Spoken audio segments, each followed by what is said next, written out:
Change is possible if you have the right tools and if you know how to go about it.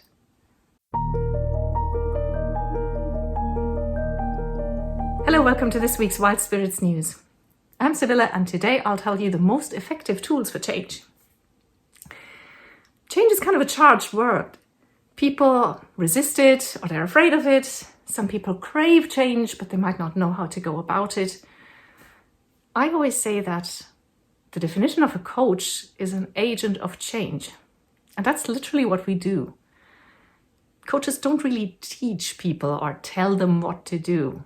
Rather, we are trained in the use of certain processes and certain tools that are the most effective, proven by science, psychology, and so on, behavioral science, that are proven to cause change.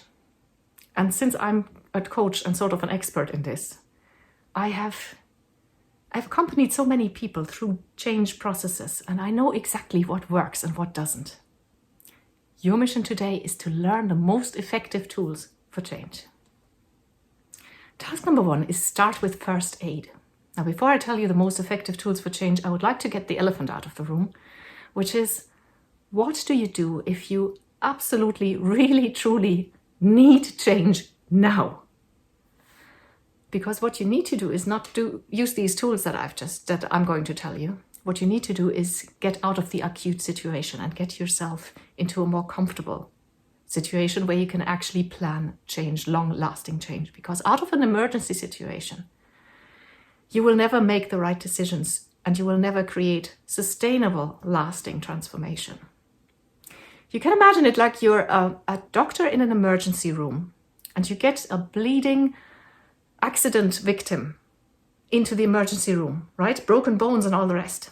And rather than starting to work on them, you will sit down and start lecturing them about driving carefully, about using a seatbelt, about taking enough breaks during driving because otherwise that gets dangerous, and the rules of the road and all these things.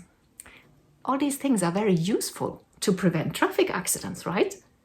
But at this moment, this guy is bleeding to death. You need to stop talking and start dressing his wounds, setting his bones, and saving his life. This is the situation. If you're in an acute situation, get yourself out of the job, out of the relationship. Make the change that you need to make the patient comfortable, so to speak. And then you can go about planning and executing a long-term sustainable change. I can't emphasize this enough because so many people get this wrong and they start making changes, long-term changes, when they are in an acute situation and they're in no state to even make this decision, let alone work on it and successfully implement it. Task number 2 is the most effective tools for change. Now here follow in my experience as a coach, most transformative and profoundly effective tools to create change. The first is baby steps. That sounds counterintuitive because if you want change, you want a lot of change, and there's usually so much to do and you want to do it all at once.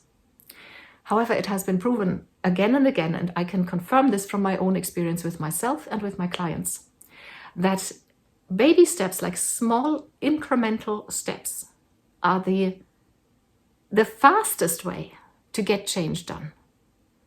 It's actually faster than starting with a huge sweeping changes, because that is not sustainable. That is something will trip you up, or you'll self-sabotage, or you'll just run out of steam.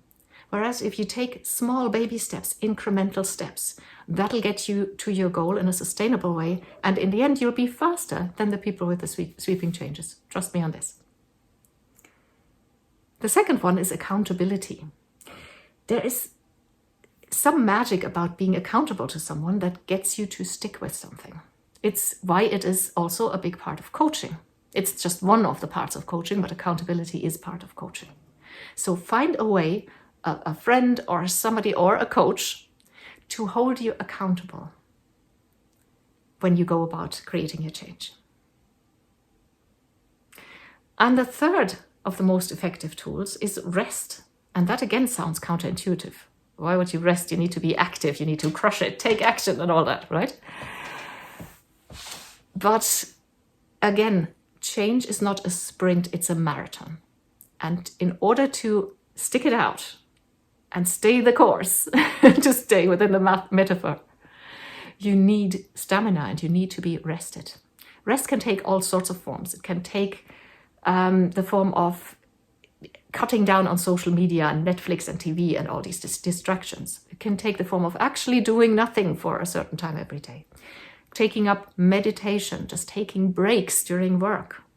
It can mean actually getting more sleep or going to bed at the same time, just to create more rest and more energy that will give you, like I said, it'll give you the energy and the fuel to sustain the transformation that you crave.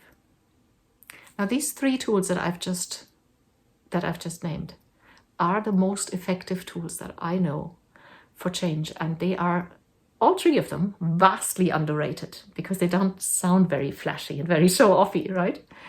But I can tell you with my best conscience that this is what actually gets the job done and gets the transformation done. So try them out and see where it leads you. Brings me to task number 3, which is, as usual, let me know. Leave a comment below the video and tell me, are you maybe undergoing a change right now? Do you plan to? Will you implement one of those 3 things, or what are you planning? I'll reply to every comment, I promise.